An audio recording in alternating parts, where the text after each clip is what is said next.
안녕하세요. 시들링 소울입니다. 지난주에 일어난 참사로 인해 많은 분들이 겪었을 고통에 대해 함께 가슴 아픔을 느낍니다. 꽃다운 젊은 나이에 일찍 가버린 모든 님들에게 진심으로 명복을 빕니다. 오늘은 제가 아주 오래전에 읽은 이 세상이 행복해지는 저 세상 이야기라는 책을 읽어드릴까 합니다.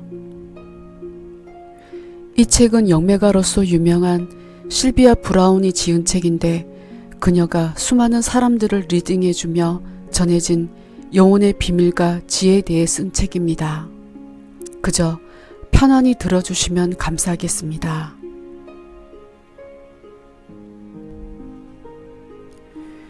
이곳에서의 삶이 끝나면 정말 비교할 수도 없는 커다란 기쁨이 우리 앞에 기다리고 있다는 것을 잘 알면서도 사랑하는 이가 세상을 뜨면 나 역시 고통과 슬픔 속에 빠진다. 그러나 이는 그들이 아닌 나를 향한 감정이다. 헤어짐을 두려워하는 나의 이기적인 감정. 이 고통과 슬픔에서 헤어나오도록 도와주는 일이라면 난 어떤 일이든 마땅히 존중해야 한다고 생각한다. 무덤을 찾아가는 게 위안이 된다면 그렇게 하면 된다. 하지만 사랑하는 이를 기리기 위해 무덤에 찾아가는 것이라면 그렇게 하지 않는 게 좋다. 그들은 거기에 없다. 그들은 아마 묘지까지 여러분과 함께 차를 타고 가다가 여러분과 함께 다시 집으로 돌아올 것이다. 다른 방문객들의 눈이나 즐겁게 해줄 아름다운 꽃들을 그들의 무덤에 두고 가는 것을 못내 안타까워하면서 말이다. 나는 아직 묘비가 너무 작다거나 언덕 위에 있는 무덤이 자신의 무덤보다 전망이 더 좋다고 불평하는 영혼을 한 번도 만나본 적이 없다. 아무리 많은 공을 들여도 저편 세계에서 볼 수 있는 대리석 조각품이나 전망과 견줄 수 있는 것이 이곳엔 없다. 그러므로 사랑하는 이를 기린다시고 빚을 지면서까지 돈을 쓰는 공연한 짓은 안 하는 게 좋다. 집에 있는 그들의 사진이나 유품 옆에 꽃 한 송이 꽂아두는 것만으로도 충분하다. 함께 그 꽃을 감상할 수 있으니 더더욱 좋지 않은가. 사랑하는 이의 죽음 앞에서 괴로워하는 공통적인 이유들 중에 하나는 아직 풀지 못한 그들과의 감정적인 앙금 때문이다. 글쎄, 마지막 보았을 때 마구 언성을 높이며 싸웠어요. 이젠 영원히 미안하다는 말도 못하게 되었어요. 아, 내가 그를 얼마나 사랑하는지 그는 영원히 모를 거예요. 그게 겁이 나요. 마지막 작별 인사도 하지 못했어요. 사연은 다 제각각이지만 하나같이 쉽게 떨쳐버릴 수 없는 후회의 고통이 짙게 깔려 있다. 하지만 다 부질없는 감정들이다. 잊지 말자. 저편의 세계에선 오해하는 일 따위는 없으며 신의 무조건적인 사랑으로 충만해 있기 때문에 부정적인 마음 같은 것도 없다. 또한 여러분이 사랑하던 사람의 인생 청사진 속에 미처 못한 일 같은 것은 없다. 그래도 마음의 고통을 더는 데 도움이 된다면 무엇이든 아직 매듭짓지 못한 일이라고 생각되는 일을 그들에게 솔직히 말해보자. 그들은 언제나 여러분의 목소리를 듣고 있다. 리딩이나 강의, 소규모 음주실 모임이나 텔레비전 쇼에 출연할 때 가장 자주 접하게 되는 상담 주제가 바로 인간관계이다. 가족이나 연인, 배우자, 친구들과의 관계, 우리에게 기쁨을 주기도 하고 때론 혼란과 절망 속에 빠뜨리기도 하지만 삶을 함께하는 사람들과의 관계만큼 우리에게 깊은 영향을 미치는 것은 없기 때문이다. 속이 타다 못해 인간관계 때문에 그리 고민할 필요가 뭐 있어 하고 자조적으로 생각하다가도 장례식에 가서는 새삼 인간관계의 중요성을 확인하고 난다. 누군가 죽었을 때 사람들이 고인에 대해 이야기라는 게 전부 그가 사람들을 얼마나 많이 사랑했던가 하는 것이기 때문이다. 솔직히 인간관계는 내가 영매로서의 능력을 사사로운 목적에 이용하지 않고 있다는 분명한 증거이기도 하다. 잔 재주를 피우기 위해 하는 말이 결코 아니다.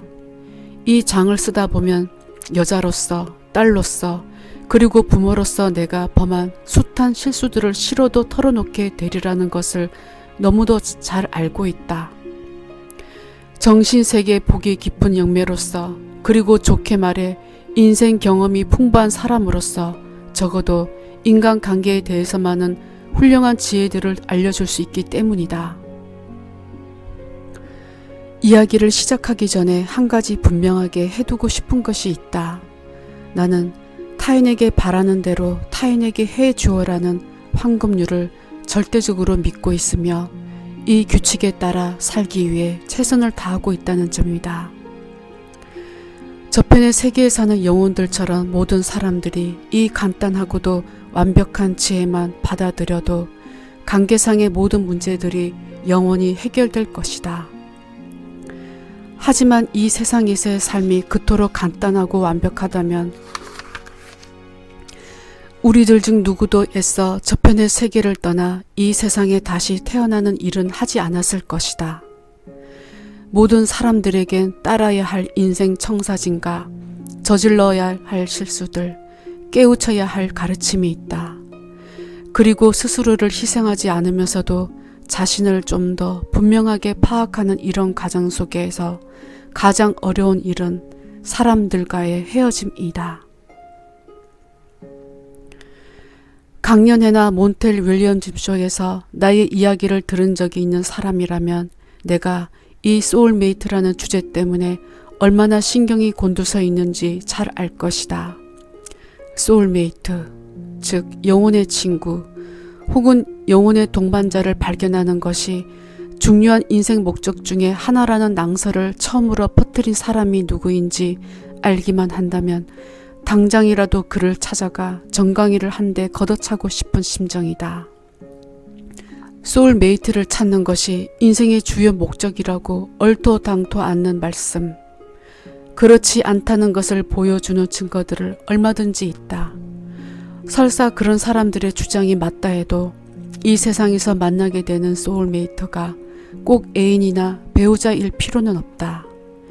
일례로 내가 이 세상에서 가장 소울메이트 같은 느낌을 받은 사람은 바로 손녀 안젤리아이다. 소울메이트를 찾아 방하는 것이 하나의 신화에 불과하다고 이야기하면 대부분의 사람들이 굉장히 실망하는 기색을 보인다. 마치 그들이 좋아하는 동화책을 내가 멀리 빼앗아 버리기라도 한다는 표정이다. 전혀 그런 게 아닌데도 말이다. 어딘가에 나만의 소울메이트가 있으며 그를 찾는 것이 인생의 중요한 목적이라는 생각을 버리면 그 즉시 자유를 맛보게 될 것이다. 소울메이트를 얻으려면 의뢰 그리야 한다는 착각 때문에 계속해서 감정적인 긴장 상태와 고통스러운 관계에 매달려 있는 고객들을 보는 것만큼 빨리 눈시울을 적게 만드는 일은 없다. 그뿐인가? 부족한 것 없이 행복한 결혼 생활을 하고 있으면서도 소울메이트를 찾지 못한 것이 자기 인생의 가장 큰 실패라고 말하는 사람을 보면 그야말로 가슴이 꽉 막힌다. 타인에 대한 집착에서부터 욕정, 스토킹, 강박증, 하다못해 가정폭력에 이르기까지 모든 것들의 소울메이트란 말을 잘못 적용하고 있는 것이다. 진정한 소울메이트가 어떤 것인지 분명하게 이해한다면 결코 그러지 않을 텐데. 이 세상을 살아가는 동안 우리는 수많은 유사 영혼들을 만나게 된다. 한 번 또는 그 이상의 전생에서 알고 지냈던 영혼들 말이다. 처음으로 누군가를 만났는데 좋은 느낌이든 나쁜 느낌이든 이미 잘 아는 사람인 것 같은 느낌을 받은 적이 있다면 이때가 바로 유사 영혼을 만난 순간이다. 이런 즉각적인 친밀감은 때로 친구나 연인, 배우자 혹은 가족 등등 이 세상에서 또 다른 인연을 만들어내는 촉진제가 되기도 한다. 그러나 이런 만남의 순간 멀리 도망쳐 버리는 게 더 현명한 경우도 있다. 일례로 전생에서 알고 지내던 남자와 결혼했다는 여자를 만난 일이 있다. 확인해 보니 과연 그 여자 말이 맞았다. 지금의 남편은 세일럼의 마녀 사냥 당시 그녀에게 사형 선고를 내린 남자였다. 그래서인지 현생에서 그녀는 남편에게 자신이 좋은 사람이라는 확신을 심어주기 위해 가진 애를 다 쓰고 있었다. 그러지 않아도 그녀는 좋은 사람이었는데 말이다. 그러나 남편은 여전히 그녀의 참모습을 인정하지 않고 그녀가 하는 일이면 무엇이든 사사건건 트집을 잡았다. 이 여자의 이야기는 카르마란 주제를 떠올리게 만드는데 카르마 역시 나에게는 우라를 돋구는 문제의 하나이다. 카르마의 의미를 잘못 이해해서 내 엇보인 걸 어떻게 해 하는 체념으로 불행을 감내하는 경우가 많기 때문이다. 앞서 이야기한 여자의 경우만 보아도 그렇다. 전생에서 사형 집행관이었던 지금의 남편에게 무죄를 인정받을 때까지 몇 번의 생을 통해서든 충실하게 대해주는 것이 그 여자의 카르마라고 말하는 사람이 분명 있을 것이다. 참으로 어처구니 없는 생각이 아닐 수 없다. 왜 굳이 불행을 자초하면서까지 그 남자에게 면제받기 위해 몇 번의 생을 허비해야 하는가? 모든 카르마는 경험의 균형을 의미한다. 저편의 세계에서 인생 청사진을 설계할 때 우리는 자신이 배우고 깨달은 것이 무엇인지를 분명하게 알고 있기 때문에 좀 더 경험해 볼 필요가 있다고 생각되는 것에 따라 새로운 인생 청사진을 만든다. 인생 청사진은 어쩔 수 없이 떠맡게 된 것이 아니라 새로운 생의 목적에 따라 스스로가 선택한 것이다. 그러므로 그 남자의 인정을 받아내는 것이 그녀의 카르마라고 주장하는 사람이 있다면 나는 그 남자의 눈을 똑바로 들여다보며 당신이 어떻게 생각하든 상관없어 하고 소리치는 것이 그녀의 카르마이라고 자신있게 반론을 제기할 수 있다. 관계의 문제에서 카르마니 소울메이트니 하는 문제로 자신을 막다른 길로 몰고 갈 필요가 없다. 물론 다른 공간, 다른 시대, 다른 생에서 알고 지내던 누군가와 재회한다는 것은 얼핏 아주 낭만적으로 느껴질 수도 있다. 그러나 앞서 이야기한 그 세일럼의 마녀 경우를 생각해보자. 카르마니 소울메이트니 하는 문제에 묶여 그녀는 지금도 불행한 결혼 생활을 질질 끌고 있다. 현생과 전생에서의 관계 양상을 파악하는 것은 아주 어려운 일 중에 하나지만 우리에게 많은 것들을 일깨워주고 우리를 자유롭게 해준다. 무엇보다도 자신에 대한 정직과 객관성이 필요하고 솔직히 좀 고통스럽고 당황스러운 일이기도 하지만 그만큼의 대가가 있는 것이다. 관계란 것이 운에 따라 무작위로 빚어지는 사건이 아니라 우리 자신의 패턴이 만들어낸 결과라는 것을 깨닫고 나면 힘과 조절력을 되찾게 되면 물론 인생 청사진을 만든 장본인이 바로 자기 자신이라는 사실도 환기시키게 된다. 그리고 자신에게 도움이 안 되는 패턴을 깨부수기 위해 가감히 조치를 취하게 된다. 우리의 관계의 패턴을 꼬집는 멋진 말이 있다. 똑같은 행동을 되풀이하면서 다른 결과를 기대한다는 것은 정신 이상이라는 신호이다. 이전과 똑같이 행동하면 이전과 같은 결과를 얻는다. 자, 진지하게 한번 생각해보자. 제 카르마인 걸 어쩝니까? 불행해도 그냥 이 관계에 머물러 있을 수밖에요. 하는 말보다 훨씬 더 합당하지 않은가? 누구나 행복과 성공, 마음의 평화, 원만한 인간관계를 만들어내는 행동 양식을 갖추고 있는 사람들을 알고 있을 것이다. 사실 몇 안 되는 이런 사람들을 우린 부러워하기까지 한다. 그러면서 훨씬 운이 좋은 사람들이기 때문에 그럴 뿐이라고 쉽게 단정 지어 버린다. 행동과 결과 사이에 상관관계를 충분히 인식하고 고쳐야 할 점이 무엇이든 책임지고 고쳤기 때문이라는 게 더 정확한 말인데도 말이다. 이런 사람들에게 이전과 똑같이 행동하면 이전과 같은 결과를 얻는다는 말은 아주 반가운 말이다. 언제나 이런 생각을 고수하며 살아왔고 어떤 일이 닥쳐도 이를 포기하지 않았기 때문이다. 사람들과 관계를 맺는 방식에 만족하지 못하고 있다면 애인이나 배우자는 물론 친구 관계까지 주변 사람들을 찬찬히 살펴보아야 한다. 더불어 보다 철저하게 자신도 뒤돌아보아야 한다. 아무리 인정하기 싫어도 우리와 관계를 맺고 있는 사람들 중에서 스스로가 선택하지 않은 사람은 한 명도 없기 때문이다. 나의 주변엔 어떤 사람들이 있을까? 자신감을 키워주는 사람인가? 아니면 스스로 비참한 생각이 들도록 만드는 사람인가? 나보다 강한가? 아니면 약한가? 경제적인 형편이 나보다 나은가? 어떤가? 나보다 교육을 더 많이 받은 사람인가? 나를 지배하려고 드는 사람인가? 아니면 나에게 주도권을 넘겨주는 사람인가? 인간관계가 나보다 원만한 사람인가? 아닌가? 직업 경력이 나보다 나은가? 아닌가? 진중한 친구를 나보다 많이 갖고 있나? 정직과 성실, 책임의 미덕을 가치 있게 생각하는 사람인가? 가족들과 사이가 좋은 사람인가? 아니면 나보다도 더 가족들과 소원하게 지내는 사람인가? 나보다 더 적극적으로 영성을 추구하는 사람인가? 위와 같은 질문들에 정직하게 대답하다 보면 이생 혹은 수많은 전생을 통해 되풀이한 자신의 관계 패턴을 발견할 것이다.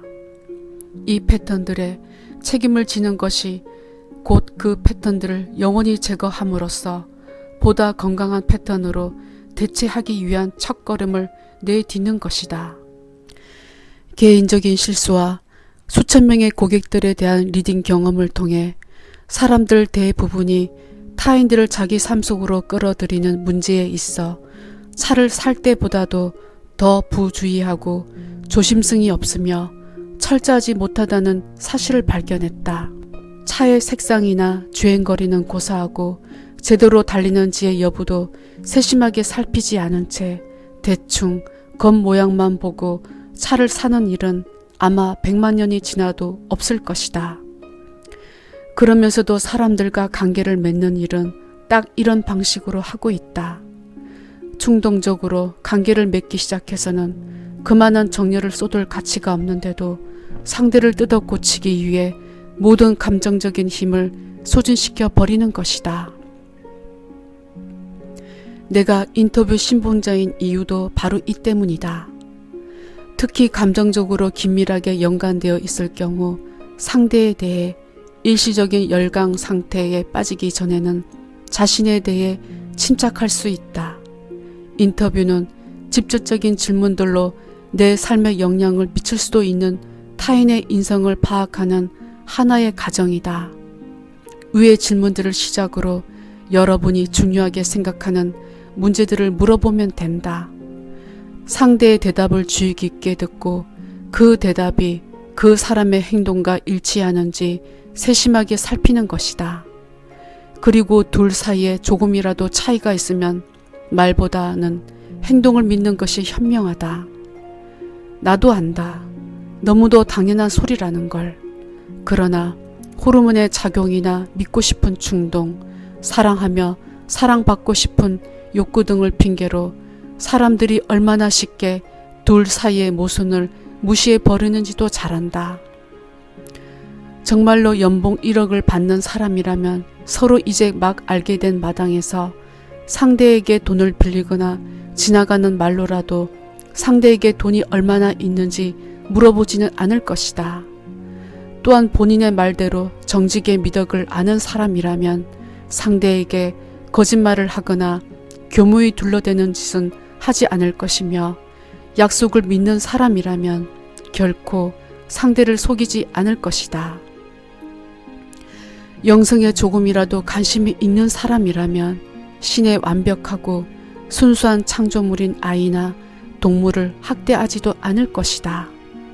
그리고 무엇보다도 말처럼 진실로 여러분을 사랑하는 사람이라면 여러분을 함부로 대하거나 지배하려 들지는 않을 것이다. 나의 경험도 이를 증명해 준다.